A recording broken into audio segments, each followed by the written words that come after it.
अल्लामा Iqbal open university course code 247 assignment 1 है और ये है हमारे पास स्प्रिंग 2025 की क्वेश्चन नंबर 5 है। इसका ये पार्ट है the total annual income of a person. एक आदमी है जिसकी टोटल एनुअल इनकम जो है उसकी है इज 6,28,500 रुपये। ठीक है, 6,28,500 rupees and the exempted amount is. अब जो एग्जेम्प्टेड अमाउंट उसकी है वो 1,80,000 रुपये है। Calculate the net income.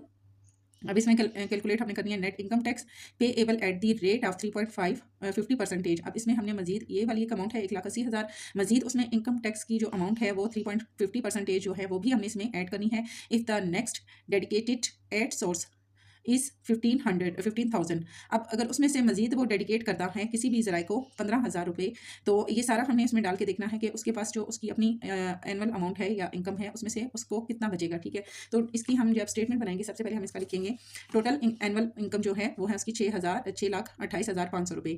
Exempted amount जो है वो 1,80,000 उसमें देनी है। टैक्सेबल इनकम जो है वो हमारे पास क्या है वो हमने यहाँ इसमें से पहले हमने निकालनी है। ठीक है, टैक्सेबल इनकम अभी हमारी रहती है।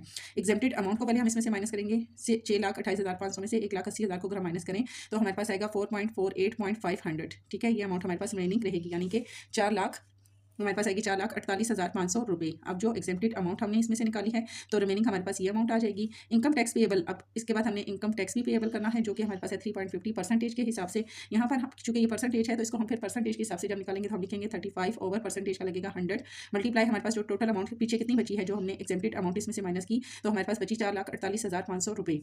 ठीक है, ये हम यहाँ पर लिखेंगे। ये 2 0 इंटू 0 से कट हो जाते हैं तो 35 को हम अगर 4 4 8 एंड 5 से मल्टीप्लाई करें तो हमारे पास जो अमाउंट आती है वो आती है 15,697.5 एंड 0। ठीक है, ये हमारे पास आ जाती है, ये 15 है 15,697.5 एंड 0।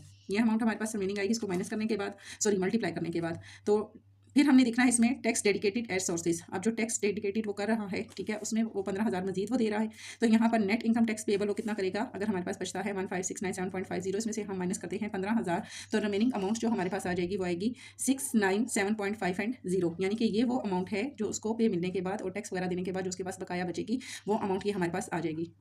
ठीक है, बी पार्ट है इसका। The price of a motorcycle is 75, आप कह सकते हैं 75,000 if 80% sales tax is charge. वो कहते हैं कि एक मोटरसाइकिल है अगर उसकी जो अमाउंट है वो 75,000 रुपये है और 18% सेल टैक्स भी उसमें चार्जेस हैं, then calculate the amount of sale tax on 50 such motorcycle. इसी तरह के अगर 50 मोटरसाइकिल मजीद वो सेल करते हैं तो उनके ऊपर जो सेल टैक्स है वो कितना लगेगा वो हमने इसमें फाइंड करना है। प्राइस ऑफ वन मोटरसाइकिल यहाँ पर है 75,000 रुपये, सेल टैक्स उसमें कितना लग रहा है। एक मोटरसाइकिल के ऊपर अगर 18% लगता है तो हम पहले एक मोटरसाइकिल का जो सेल टैक्स है वो हम यहाँ पर फाइंड करेंगे। 18/% है तो परसेंटेज का लगेगा 100 मल्टीप्लाई बाय 75,000।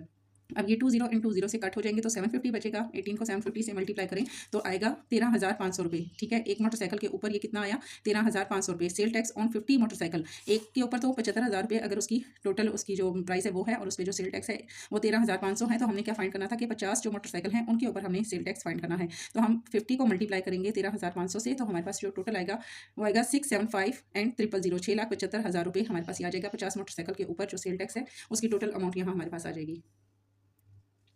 तो इसके हमारे तकरीबन 5 क्वेश्चन असाइनमेंट 1 के कंप्लीट हो गए हैं। तो इसको मैं इसकी बना दूंगी, प्लेलिस्ट में भी इसको ऐड कर दूंगी और उसकी बना दूंगी। तो आपको कोई भी इशू हो, कोई भी मसला हो, आप इजीली मुझे बेफिक्र होकर आप मुझे मैसेज कर सकते हैं। इंशाल्लाह मेरी पूरी कोशिश होगी कि मैं आपको रिप्लाई करूँ।